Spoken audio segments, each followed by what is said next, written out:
Assalamualaikum warahmatullahi wabarakatuh. Kembali lagi kepada saya Zikri Rahman Limousin. Ini saya akan membuat konten percakapan saja. Jadi saya mau membahas sedikit tentang kegiatan kita selama di tengah-tengah pandemi COVID-19 ini. Kegiatan kita mau ngapain saja, lalu upaya-upaya apa saja yang PO berikan atau tindakan-tindakannya apa saja, nanti kita bahas di dalam video ini. Jadi jangan di skip video ini, tonton sampai habis, oke? Belum melanjutkan menonton video ini, alangkah baiknya kalian subscribe terlebih dahulu bagi yang belum subscribe, dan jangan lupa aktifkan tombol loncengnya agar tidak ketinggalan video-video berikutnya, dan jangan lupa like, comment, and share. Oke, yang pertama saya akan membahas upaya penanganan selama dampak COVID-19 ini. Jadi di bidang PO bus atau perusahaan otobus, penanganannya, upaya-upaya penanganannya sebenarnya menurut saya sangat mustahil bisa terjadi. Jadi kita berupaya, unit kita apalagi unit pariwisata, kita mau dibawa kemana unit kita, sedangkan unit kita pariwisata. Kalau unit kita trayek, kita masih bisa cari penumpang, katakan meskipun penumpang nggak penuh, kita tetap berangkat kalau itu unit trayek. Sedangkan kalau unit pariwisata, kita bingung, kita mau cari upaya apa, kita langkah apa. Sempat terpikir di benak saya untuk membuat kursus tirbis untuk selama pandemi saja, tapi ternyata dipikirkan ulang, sangat berisiko tinggi bagi kami. Berisiko tingginya kenapa? Yang pertama, kalau memang kita buka kursus tirbus, nanti takutnya orang yang udah pernah bisa punya pengalaman di kendaraan, oke lah. Kalau orang yang istilahnya kalau bahasa Jawa nol putul, belum mengetahui tentang mesin, belum mengetahui tentang manual driving dan lain-lain, itu nanti kita berisiko tinggi. Nah, di sini juga bus itu lebih rentang di engine. Katakan di engine, di kampas kopling, dan di gas dan lain-lain, nanti takutnya ada kerusakan yang lebih fatal. Itu yang pertama.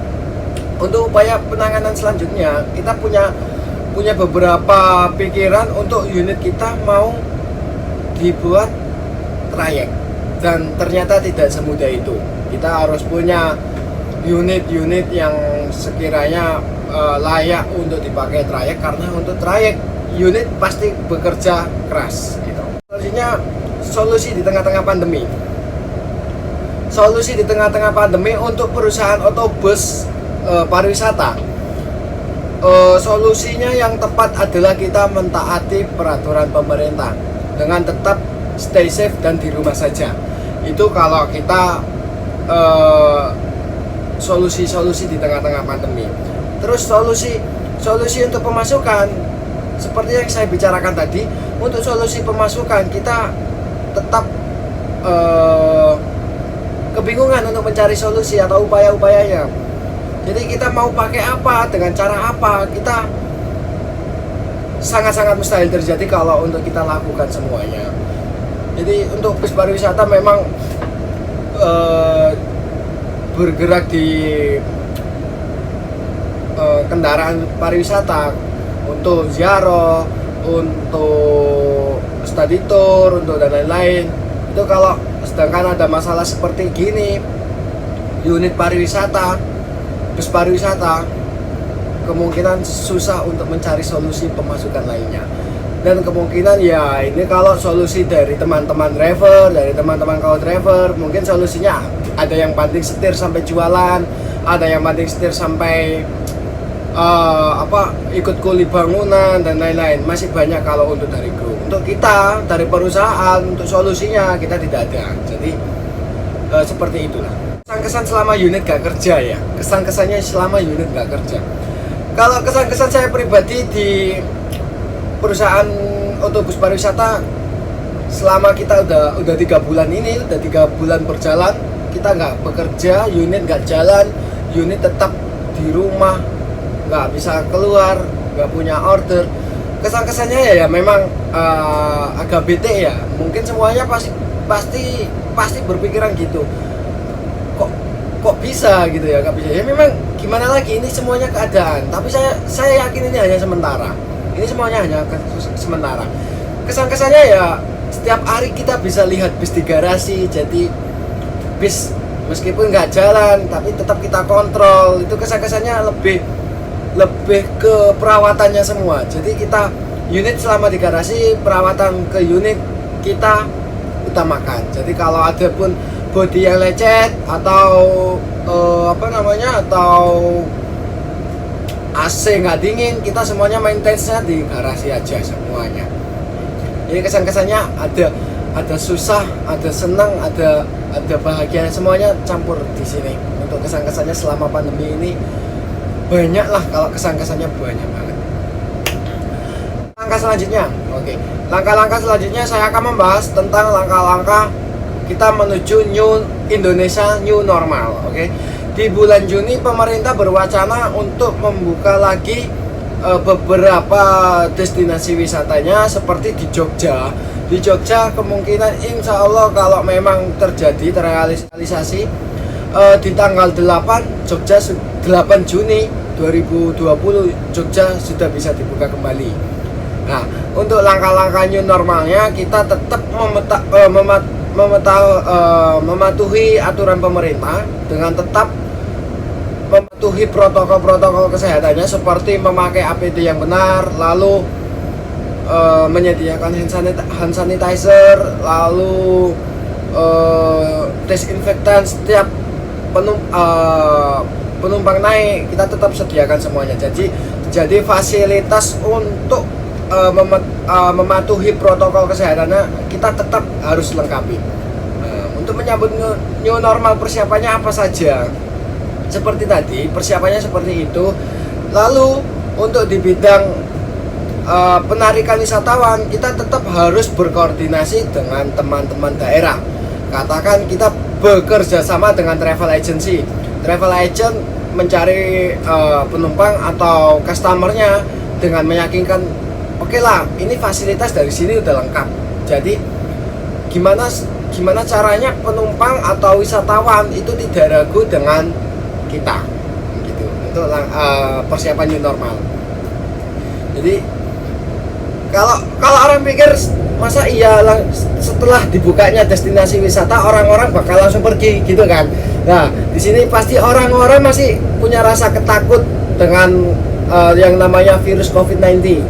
Jadi orang-orang pasti berpikirannya kalau meskipun destinasi wisata sudah dibuka, tapi semua orang saya yakin nggak bakal langsung percaya gitu kan bahwa COVID-19 sudah hilang sepenuhnya.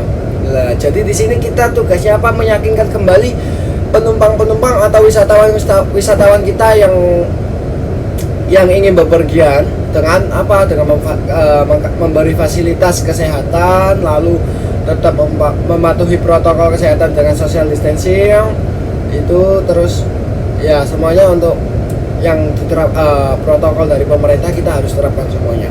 Nah, lalu untuk kesiapan di destinasi wisatanya gimana? Destinasi wisata saya yakin 100% destinasi wisata juga mempersiapkan hal yang sama dengan kita PO bus atau teman-teman yang lainnya, seperti teman-teman hotel, lalu yang lain-lainnya pasti semua mereka akan sediakan seperti APD-nya, hand sanitizer, desinfektan dan lain-lain. Itu pasti disiapkan dari wisata. Nah, lalu persyaratannya apa saja? Kita bisa bepergian dengan satu syarat, ada beberapa syarat. Persyaratannya ada surat bebas COVID-19, lalu surat-surat lainnya. Kalau saya sebutkan satu-satu, mohon maaf saya kurang hafal. Gitu. Jadi ya ini kita tetap bersabar, kita menunggu anjuran pemerintah, tetap stay di rumah, stay safe ya. Stay safe. Kita pasti semua ini bakal berakhir, pandemi ini bakal berakhir. Saya yakin semua ini hanya sementara dan ini bukan selamanya. Jadi kita tetap optimis kita masih bisa bekerja lagi ya, tetap bisa bekerja lagi. Upaya pemerintah juga udah bagus mengasih BLT kepada kru pariwisata, ke driver dan lain-lain. Udah BLT udah turun. Saya berterima kasih banyak kepada pemerintah Indonesia yang sudah memperhatikan kami, kru pariwisata dan pelaku wisata lainnya. Saya berterima kasih banyak kepada pemerintah Indonesia. Saya yakin Indonesia bisa bangkit, Indonesia bisa hebat, Indonesia bisa bangkit dari keterpurukan pandemi COVID-19. Sekian dari saya, kurang lebihnya mohon maaf. Mohon maaf bila ada salah kata yang tidak disengaja atau kesalahan berucapan. Saya minta mohon maaf sebanyak-banyaknya. Tetap pantengin saja di channel Zikri Rahman Limousin. Jangan kemana-mana, jangan lupa di tombol subscribe-nya mas. Oke, see you, terima kasih. Wassalamualaikum warahmatullahi wabarakatuh.